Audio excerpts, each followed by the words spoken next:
Oi, pessoas! Bom, nosso segundo vídeo, agora falando sobre o modernismo em Portugal. Troquei os óculos para não ficar muito igual. E também, né? E daí que eu troquei os óculos? Voltando.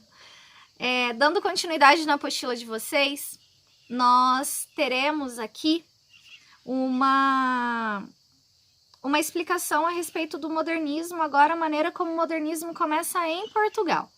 As características que eu já havia dito para vocês, agora nós vamos começar com essas características, olhando sobre o viés português. Na página 17 da apostila, nós temos já o início do modernismo em Portugal, com o que a apostila já determina. Então, o que a apostila pede sempre, né? Aqui nós temos uma obra literária com algumas perguntas a respeito deste olhar novo para a produção artística da época. Não faremos, né, a discussão em relação a isso, mesmo porque nós não temos a interação de sala de aula, enfim.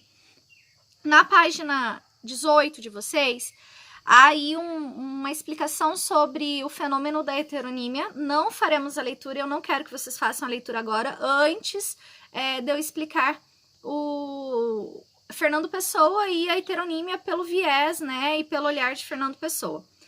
Na página 19, nós temos aqui a identificação histórica, cultural, o contexto, né, histórico e cultural de Portugal no momento em que o modernismo começou a fazer parte da sociedade portuguesa, né? Não nos esqueçamos disso, é o modernismo em Portugal. Vamos entender, então, como vivia Portugal e como Portugal estava naquela época. Portugal acabava de sair aí do regime monárquico, né? Durante anos, uma vida inteira, os portugueses se viram diante de um rei que dava ordens e eles obedeciam às ordens do rei. Então, era uma monarquia. Nós tínhamos aí um absolutismo que comandava a nação portuguesa. E em 1910 foi proclamada a República de Portugal. Então, a população já se viu em meio a uma situação que, opa, né? Tá diferente isso aqui. E agora? Como que eu vou ficar? Imagine a quantidade de incertezas que surgiram nesta época. Diante de tais incertezas, o povo português viveu aí um período sem saber muito politicamente como seria a vida deles, até que Salazar é o nome, né, do governante que assumiu e tomou o poder em Portugal em 1926, ou seja, 16 anos depois, maritacas, 16 anos depois da proclamação da República, Portugal passou a ser governado por um governo ditatorial. Ou seja, o povo português saiu do absolutismo e foi praticamente para a ditadura, né? Salazar impôs aí o que foi conhecido historicamente como Estado Novo. Então, era uma ditadura, havia repressão, havia censura. Vou colocar para vocês aqui a foto do Salazar e a imagem de campanha divulgada por ele, a frase de campanha divulgada por ele, para vocês perceberem que era um governo que ia impor, né, ia trazer um olhar ditatorial para a sociedade daquela época. Imaginem a política e o povo português passando por tudo isso, e os artistas resolvem fazer também uma revolução, que foi o que os modernos fizeram. A revolução, pelo viés da escrita, ela apareceu em Portugal por meio de algumas revistas.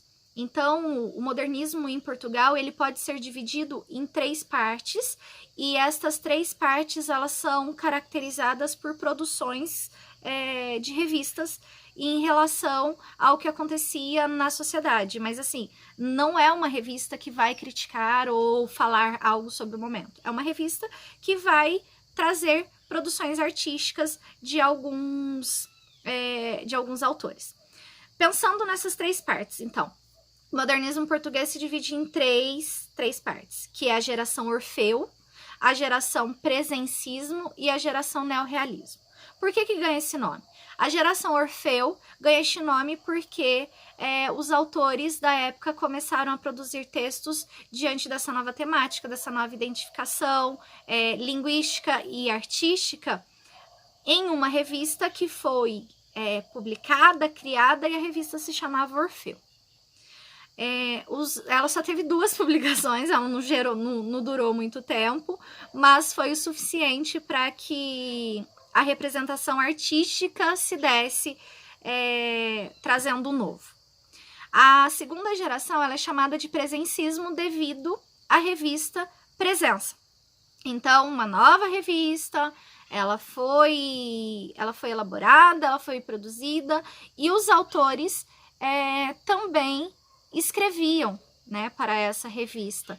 E os aspectos da revista Presença, elas traziam algo mais intimista. Nós tínhamos aí uma geração, vou pegar aqui no livro de vocês, fala assim, ó, os aspectos da revista traziam uma visão intimista de tom psicológico.